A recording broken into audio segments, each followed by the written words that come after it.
I'm absolutely delighted to introduce to you the lovely Gwenolye, who does biofield resonance, and she's a long-term resident of Avalon. So welcome, Gwenolye. Thank you, Amanda. Thank you. Nice being here.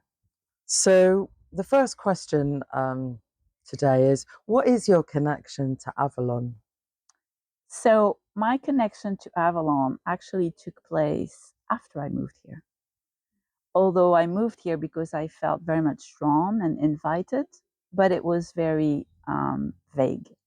But it happened when I walked the land after just having moved here. And I felt a deep connection, and I felt welcomed by the land, like I felt seen. And that was so touching because I felt, in a way, I felt known. Oh, yeah. So there was this feeling of being home, but the land is alive, and I felt it's welcoming and it's knowing me in a way. So it was really special. Yeah. Like a deep recognition. Yeah, like a deep mutual recognition, which I was not aware of until I moved here. Wow. But I moved here I felt very invited, and things came together very easily. But it is after I was actually moved here, very shortly after, that I really made contact, if you want, and realized, oh, wow, yeah, I'm home. That's lovely. So you sort of felt instantly sort of welcomed and sort of held. Yeah, I felt I felt an affinity, which is deeply meaningful to me because I don't feel that comfortable in the world. So feeling comfortable is, I notice because I'm not used to it. Yeah. So I really notice the affinities. Yeah. Beautiful. So how did you first hear about this World Heritage Status bid in Glastonbury? From you. Was that when I was on the street or just talking? No, I think it might have been through Facebook, or we bumped into each other, or but I had noticed it without even realizing it or paying any attention. I had noticed it on a survey I received. Right. But it was just a one-liner, and it was just a mention of, oh, by the way, the World Heritage. But I didn't pay attention. It didn't, I didn't understand any of what it meant at the time. Because it didn't give any descriptions or mentioning. You remember the words, World Heritage? I remember the words. Okay. But I remember it being said in a kind of like, in a list kind of way. So the different points in a point, list kind of way. So it's only one question pertaining to that. Yeah, and not being familiar with it, or not being, I didn't pay attention. I didn't realize what the implications were.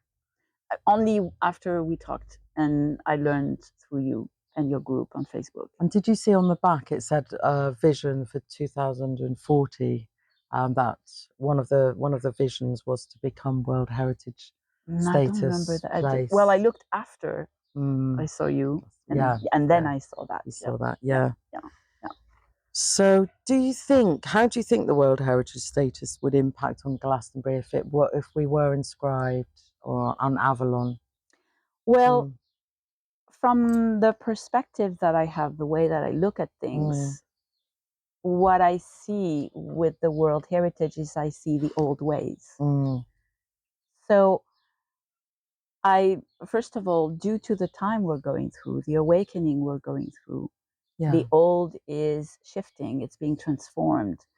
I don't see that it is actually possible, because the energetics is changing, the vibrations are changing, and World Heritage to me is the old vibration. So it represents the old ways. And I don't feel threatened by it, because I don't think it could happen. Great. Yeah. I get that. So really, one of my next questions is, what is your fears about it being implemented? But obviously you've just said that you feel that it's not aligned with the way things are going. Aligned, that's a really good word. Yeah, because I think that, I think at this point, it's really important to remember that we are going through an awakening. If it had been 30 or 40 years ago, something needed to be done as a protective mechanism, because back then it was a different world. But the reason, the fact that we're going through an awakening, meaning that the energies are rising, the world is changing, it's not part of the new world. And so to me, that's essential to remember that part, because it's not about having a spiritual perspective and not believing in the world heritage. It's more about, to me, the world heritage is the old way. And the old way is not going to be able to stay simply because we are awakening. So in a way, there is the support of the new energies coming and the consciousness rising. And that's changing the frequency. And the world heritage will have a particular frequency matching the old world. And it's just not going to be a match. Is this the frequency of the earth or the frequency of the people, or both? I think it's the frequency of the new world. I would say I don't have details, but in the way that I would understand it is that between the frequency of Earth rising, our consciousness rising, we're becoming a world we've never been. We're becoming people we've never been. Yeah. So everything is being transformed, becoming something it's never been before. So the frequency, I would say, it would make sense to me that it would be the same. It would be a frequency that we never had on Earth before. And it would be a combination of the human race having their vibration rising and their consciousness rising, and then the Earth also being uplifted. And the universe, let's not forget the universe, and the land, and the spirits coming back online, being more accessible. So all of these different layers and all that is being transformed in the way that I look at it, it's not possible. It doesn't hold the old frequency in it anymore. So because I see the World Heritage as an old frequency, to me, it just cannot happen because the frequency is not matching. It's not the time anymore. So we have a lot of support to help it fade, dissolve. Because things are changing. And it's the power of visualization as well, isn't it? And visioning what you wish that to bring can definitely, and the world or the earth. Focusing on the new earth, not the old. And embracing not as an escape or an avoidance, but just as a we are birthing the new. And the way you manifest something is you focus on it. Because if we give our energy to the old, we keep it online. So it might keep the struggle, the presence of the struggle or the fight. But if we focus on the fact that, they can do whatever they want, they have a right to do what they want, they're just not going to do it here because it's not a match. So thinking of it that way, in order to come out of the tendency to divide and the tendency to see the other as wrong, I'm always looking for a way of including, of, everything. Where is the place for everything? So there is a place for everything. It's just not the place here for the old. And at the same time, the old is going through a transformation. So it's going to slowly fall apart. So do you feel it's very Aquarian here? Is that? My God, especially, if you know about the Glastonbury zodiac. The Taurus is the Aquarius. Exactly. So we couldn't be more Aquarian than this. So and it's the age of Aquarius too. Yes. That's something we haven't really touched upon in these interviews. So that's an important thing, absolutely. So the time of the new, and the fact that Glastonbury have such an important, sacred, deep vibration. Now that people are awakening, it makes sense to me that we are becoming more visible to the world. But it shouldn't feel like a threat, because it's not. So I think the way that I would see it is, it's for us to keep that vibration of building the new earth by focusing on our own transformation. And then, so that we can keep our vibration aligned as much as we can, or as a goal, as a path. And Glastonbury is just going to become more and more vibrant in a way where those kind of energies, they automatically, the consciousness automatically carries respect within it. It's when we are connected and conscious, respect is it goes with the territory. So Glastonbury wouldn't be threatened because there would be the alignment. And as you know, not everybody is able to live here, even if they want to, because the energies don't just let anything come in. So that's another reason I would not fear World Heritage. Yeah. I mean, I don't know if you heard, but I think that the Abbey was up for sale at some point, and some Americans were meant to be putting in a bid, but then they got held up. So this was a story from a Czech. Really? I had a B&B guest here who's really into Glastonbury, and his take was that the spirits of the place will protect it. I think that Glastonbury is interested in the new earth. So for me personally, there's no point in even focusing on the World Heritage, because it cannot, in the angle that I have, I would say, it cannot come, because the frequencies is not a match, and the land won't let it happen. Yeah, and you're not feeding into the fear of it. No, which is great. No, it made me. I mean, it shook me for a second, because all of a sudden I had that feeling of, oh, here comes the old coming here. Yeah. So I had a moment of whoa, just a little bit, but very quickly, because after that, it just, in the way that I look at life and the way that I, handle things, no, I because of the awakening. I mean, that's really the major point. Is if we were 30 years back, that would be a completely different story. And it's a mass awakening too, isn't it? Like, and the earth is rising, and we're becoming aware, and the land is also becoming more accessible, more and more. The land has a voice. Spirit has a consciousness. They won't let it happen. So, but it's not going to be. It's not a won't let it happen in a fighting way. It's a won't let it happen in. It's just not a match. Period. It's like not a match. Yeah, not a possibility. So there's peace. There's peace and acceptance, and they can be who they want to be. It's just not a match. They're not going to be here because it's not possible. It's not the place for it. Exactly. Yeah. So and the old is changing. So again, this idea of awakening, I think, is just one of the major things to keep in mind, because of course the old is going to try to stick around. Nobody likes to change. We all have a hard time with when it's time to change, and change our patterns is a really challenging thing to do. So the old is going to hang on as long as it can, but it cannot last because the energies are rising. So it's not a human only thing. No. The consciousness is not just coming from humans, it's coming from everything. Yeah. So we have lots of backup, we have lots of allies, and it doesn't have to be a fight. It can very well be at peace, and it can be just goodbye. Thank you for visiting. Goodbye. And let it be, by really growing with the connection and the knowing of we are awakening.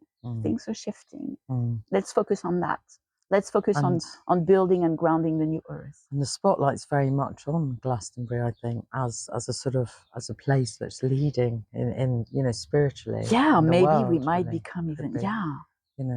Yeah, I think that I'm not surprised that it would become more visible, because people are awakening, and this place offers a lot. But I wouldn't worry about needing to protect it, because to me, the rising of consciousness, the reconnection, I see it as the reclaiming wholeness. Wholeness is a completely different realm. Respect and sharing and equality is automatically part. That's the way that reality functions. So I'm not worried about Glastonbury's safety, because it's part of the new energies. It will automatically be respected, not as a separate thing that you need to be careful with, but as a relationship of respect, as a co-exchange.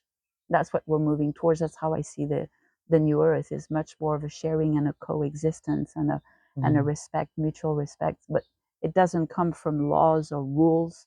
It comes from the heart. You automatically, when you're centered, you don't even think about destroying something or attacking something. It just doesn't exist.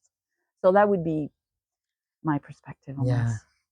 So I mean, these questions aren't really very relevant to you, because basically, this is looking at the WHS proposal. But I mean, the last questions, I guess, is relevant. So why should the World Heritage status proposal be stopped now in Glastonbury, or do you think it already is stopping? It doesn't never belong. started. It doesn't belong. Yeah.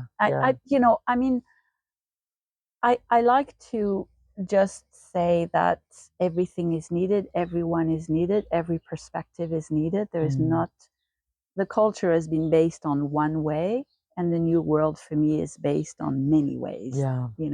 Diversity in many ways. And so I don't think there is a way to handle it best. Yeah. It's just that my angle is I rather focus on the new earth. Yeah. I rather grow my consciousness. I rather ground into the new ways by the understanding that everything is energetic, everything is frequency. And if you raise the frequency of a place, there are things that will not be able to enter.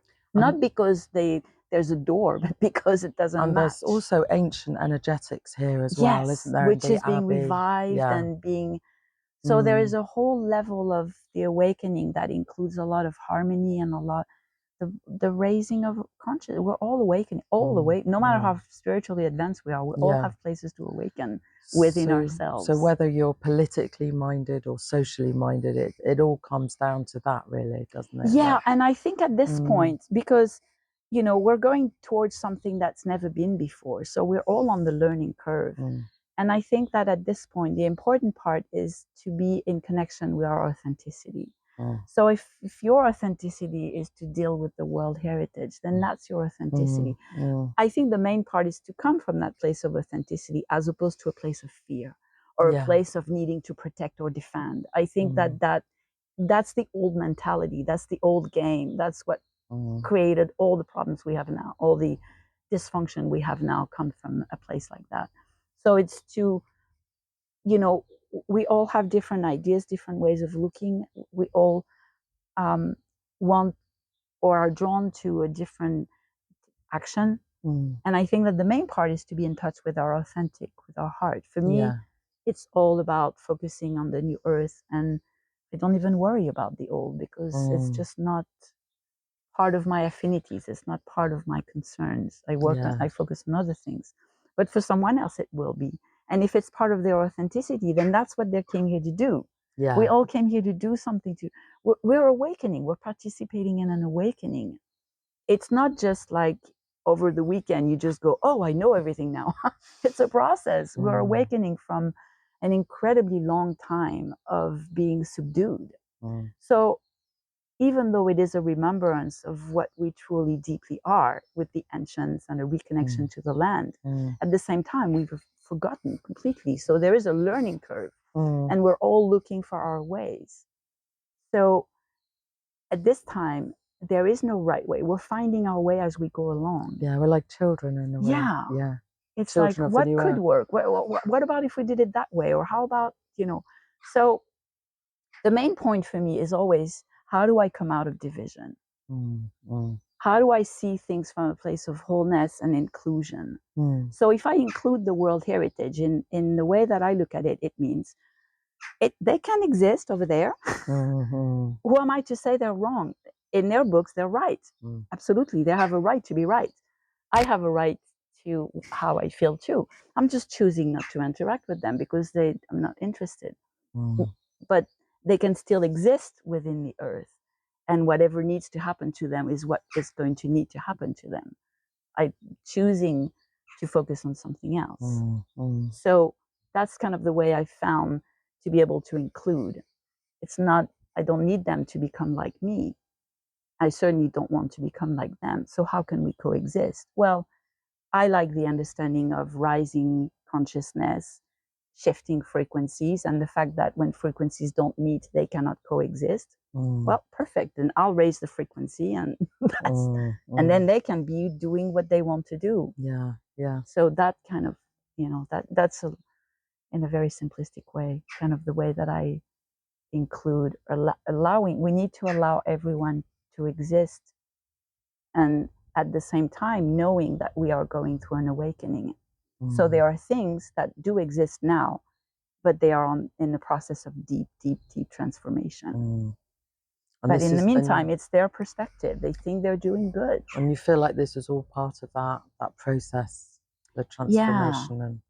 the identity of us sort of understanding what is our identity in relationship to the energies Exactly. of Avalon, and how does that connect in with the world. So, and what's your affinity? What's your tendency? What are you drawn towards? What's important to you? What speaks to your heart? I think that's the best place to be from, and whatever that place is, it's going to be the right place for you.